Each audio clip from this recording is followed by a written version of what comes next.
TJ, was it important for you to get the deal done before training camp? Did it kind of come together a little quicker than maybe you thought? I just wanted the deal to get done, and obviously I'm happy it got done before training camp, just to be able to be here, to eliminate any potential distraction, to just worry about football. I'm just excited. I'm really excited to be here. Excited to show the fans what we have to offer here this training camp and get the ball rolling. What is that, DJ? What do you have to show the fans? I'm just excited about this new team. I mean, there's so many new faces, as you guys all know, as the fans know, but the goal always remains the same. And it's a new year. It's a fresh start for everybody across the league. Everybody looks good on paper this time of year, but it's all about what we do over the next week, next couple weeks here in preparation. What excites you about this team? I mean, all the new faces. I wasn't here in the summer, obviously, so there's going to be a lot of people to get to know and talk to, but a lot of playmakers, a lot of young guys that are going to be going in their second and third year as well, just being more and more familiar with the system, some coaches coming back, some new coaches also, and it's just fun. It's a fun time of year. It really is to be here back in Latrobe. We're going to go to Sharky's at some point, I'm sure, with the guys and get some wings like we always do, all the traditions. That makes this place special and hopefully leads to a successful season for us. Hey, speaking of which, do you pick up the check at Sharky's? Yeah, I'll be picking up the check for quite some time, I'm sure. I got no problem doing that. Your brother, JJ, posted something. He said there should never be a time when you guys are at dinner together and you don't pick up the check, dude. I mean, we've always had really good, fun banter. JJ's covered the check for a lot of my life, so I have no problem repaying the favor, but he's done pretty damn well for himself, too.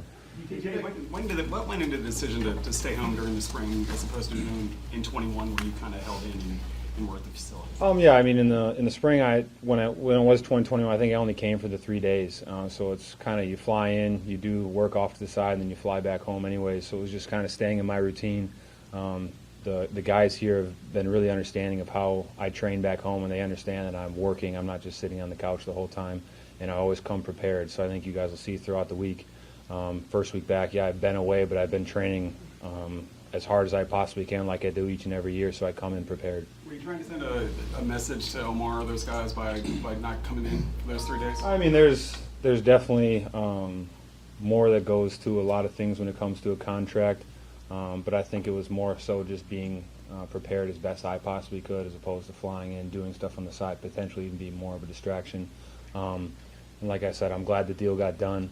I'm super excited to move forward. Speaking of those messages, speaking of the messages. Ooh, I like this. Who's going to win here? Speaking of messages, you posted on your Instagram story a peace sign during the off season. Was that a particular message to anyone? Did you just feel like posting the picture at that point? What kind of behind sometimes it's just fun to have fun with the narratives out there because, I mean, obviously I'm very in tune with what's going on in negotiations and how things are going.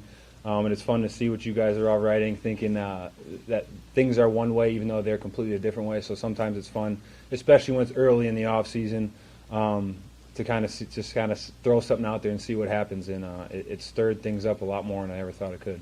Did it get things going faster? I mean, did it work to your advantage in negotiations, or did it just stir stuff up for us? I don't know. That's the great thing about negotiations. You never know what works. I'm sure both sides have things that they've done and that they used as tools and chess pieces per se throughout the process, but I'm sure you'll never know what worked and what didn't. From a football standpoint, Alex just made mention of this when we spoke with him, that some training camp will be used to maybe coming up with, as he said, different looks for the pass rush this year. I know you've been in contract discussion mode, but have there been any discussions about how you might move around a little bit more this year on the field? I know you alluded to that with us during your exit interview. I mean, that's something that this time of year is perfect for, to move around, to get comfortable.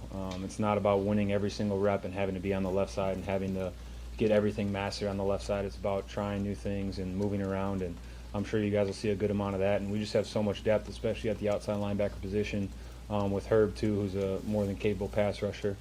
So I'm sure we'll have some cool packages and some new stuff for you guys to see. DJ, what can you guys do to kind of prevent these late season letdowns that you've kind of had over the last, say, 4 or 5 years?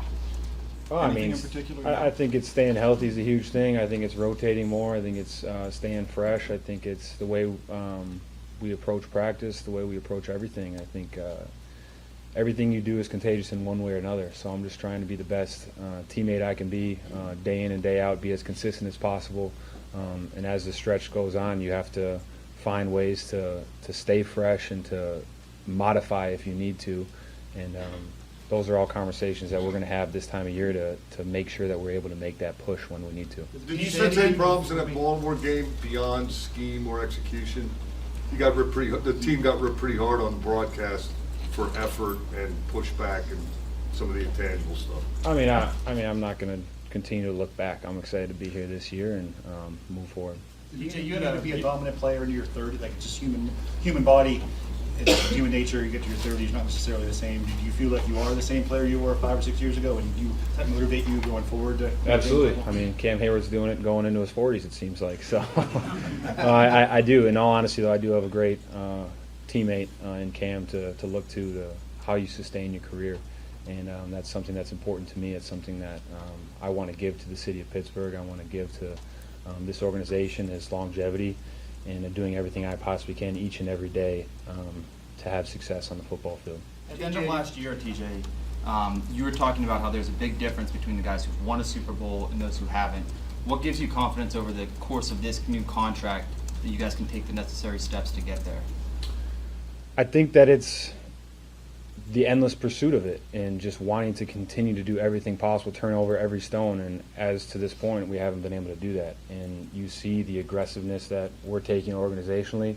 I'm doing everything I can personally, whether that's moving around, mentoring younger guys as much as I possibly can, asking guys who have won Super Bowls before, whether here in this building or not, what we can do. And I think that's really all that we can do, and just keep putting our heads down and working.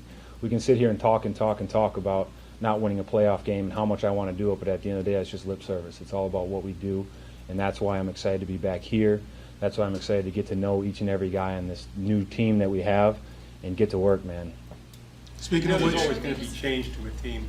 Was this more change maybe than you expected that they would make? I mean, they're making trades and signings and, even going into late June, making a big deal. I mean, the longer I'm in the league, the more turnover it seems to have year in and year out, honestly, just because I don't have a lot of guys in my draft class, if any, with me anymore. And like I said before, it's all about being aggressive. And you love to see the front office be aggressive and go out and acquire guys that we all truly feel like are going to help us get over the hump. And I'm excited to get to work with them. DJ, after the draft, Mike Tomlin said that the draft and free agency physicality was targeted. Is that needed? Yeah, I mean, especially on the defense side of the ball, I think teams need to understand that when they come to Pittsburgh, when they play the Steelers, it's a certain brand of football. And that's why you see, especially on the D-line, drafting a D-lineman in the first round is kind of setting the tone to emulating that message, to getting that message across. And that's why we tackle so much in training camp. That's why we go full pads as much as we do. And it'll be interesting to see some guys that have been in other places that come here for the first time and see how much that we tackle. But it definitely is important. TJ Watt, there's turnover every single year, but is this year just a little bit different, or is there something that happened in this particular offseason with the way this defense has changed that excites you maybe in a different way than it has in the past? I don't think it's possible for me to get more excited going in each and every season. Honestly, I think that there are a lot of narratives and a lot of things that are flashy out there in the media for you guys to cover as far as the people, the high-profile guys that we acquired. But every season I'm very confident in the guys that we have in our locker room, whether they're high-profile guys or not.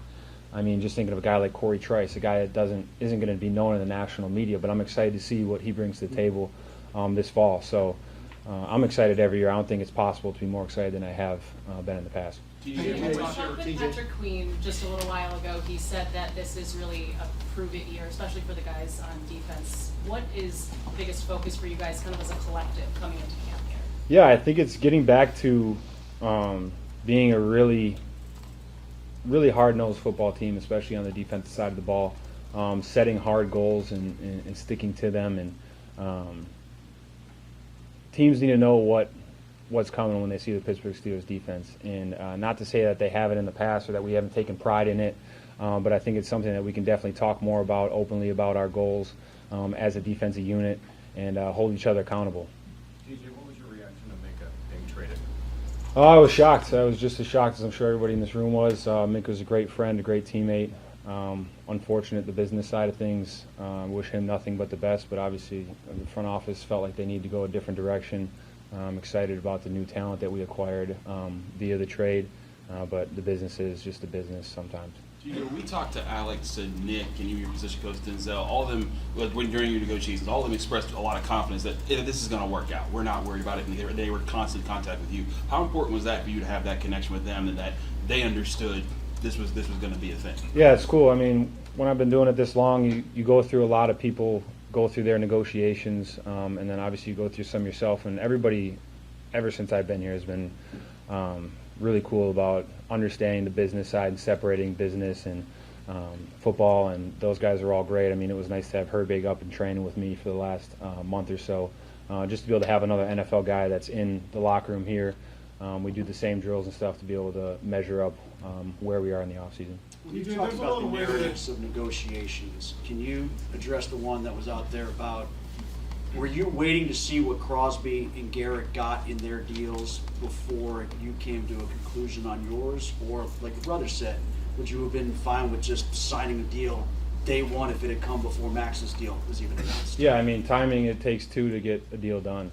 That's all I'll say about that. But I'm just glad that a deal got done when it did, and I'm glad to be here. Hey, There's TJ, a what's lot of your ways that people can be recognized, to get voted for awards and things like that. What does being the highest paid defensive player mean to you, and what do you make of that, as a way of recognizing your value? It's hard to fathom. I'm just being as blunt as I can about it. It truly is. It's a insane life that I live. I get to do what I love for a living. I'm living the absolute dream. I don't take that for granted one bit at all. The money side of it is hard to really wrap my head around it, and I'm sure one day I will, but right now it's still all crazy to me. But more than anything, I wanted to play football. I want to play football. I want to continue to give everything that I possibly can to this city, to this organization. There's so much more, as Coach T would say, meat on the bone. There's so much more that I can give, that I want to give, and that's what's most important to me. Hey, TJ, what's your reaction to Aaron Rodgers' signing, and what do you think the keys will be for him to fit with the Steelers culture?